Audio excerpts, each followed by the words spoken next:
ditujukan untuk memenuhi ujian akhir semester mata kuliah Komunikasi dan Advokasi Kebijakan. Mata kuliah ini kita dibimbing oleh Bapak Edi Wahyudi, SH.MSI. Kali ini kita mau membahas materi tentang apa sih, Kak? Kali ini kita akan membahas materi tentang langkah-langkah membuat advokasi kebijakan. Yuk simak videonya. Let's go! Nah, kalian tahu nggak alur materi pada gambar di atas ini? Apa? Belum tahu? Ya udah, sini aku kasih tahu. Pada alur materi gambar di atas tadi merupakan langkah-langkah dalam melakukan advokasi kebijakan. Pada langkah-langkah tersebut, kami bersumber dari buku Mengubah Kebijakan Publik yang ditulis oleh Bapak Ronto Patimasang bersama dengan rekan-rekannya, yang dirilis oleh Bapak Rahmat Gustomi, SIP/MIP, dan Bapak Edi Wahyudi, SH.MSI.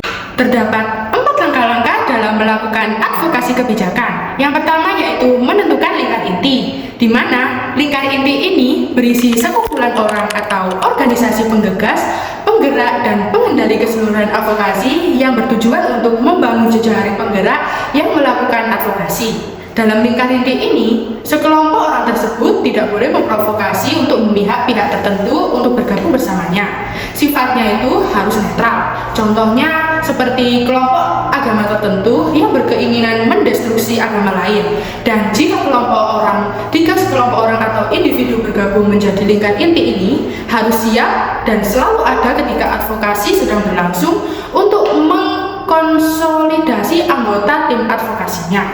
Nah, setelah lingkar inti terbentuk, langkah selanjutnya yaitu menentukan isu strategis, di mana sekelompok lingkar inti memilih isu yang menarik di kalangan masyarakat dan mampu memberikan dampak positif serta pengaruh perubahan yang positif terhadap kebijakan lainnya. Yang selanjutnya, mereka akan melakukan pengkajian terkait isu kebijakan tersebut dengan mencari informasi data melalui jurnal, artikel, media massa, dan lain-lainnya. Setelah itu, dilakukan analisis dari informasi data yang telah didapatkan tadi dengan menelaah dampak dari isu tersebut, hambatan dari isu tersebut, dan penyebab terbentuknya isu atau kebijakan tersebut. Lalu yang terakhir, setelah semua didapatkan dan atas kesepakatan bersama, mereka mampu mengemas isu tersebut semenarik mungkin. Yang selanjutnya yaitu dengan membangun sekutu. Pada langkah ini merupakan langkah terpenting dalam memperkuat pengaruh dan meningkatkan peluang keberhasilan dari isu yang sedang dibahas. Tujuannya yaitu untuk memperoleh dukungan yang lebih banyak lagi dari masyarakat terkait isu yang telah diambil dan sedang dibahas oleh lingkar inti.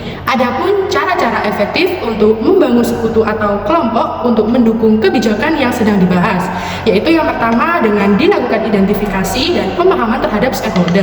Yang kedua yaitu dengan dilakukan komunikasi yang efektif. Efektif di sini yaitu komunikasi yang langsung pada inti dan tujuan yang diinginkan. Yang ketiga yaitu melalui koalisi dan aliansi. Yang keempat yaitu melalui penyelarasan tujuan dan strategi, penyatuan tujuan dan membentuk strategi yang tepat untuk melakukan advokasi dari isu atau kebijakan yang sedang diambil. Yang kelima yaitu dengan melakukan kolaborasi dan kerjasama. Yang keenam yaitu pertukaran sumber daya. Yang ketujuh, peningkatan kapasitas dan pelatihan. Yang kedelapan, memberi penghargaan dan pengakuan. Jadi, apabila seseorang bergabung dalam lingkar inti, jika kontribusinya yang dilakukannya bagus, mereka berhak mendapatkan penghargaan dan pengakuan dari kelompok yang dinaungi. Yang kesembilan, melakukan monitoring dan evaluasi.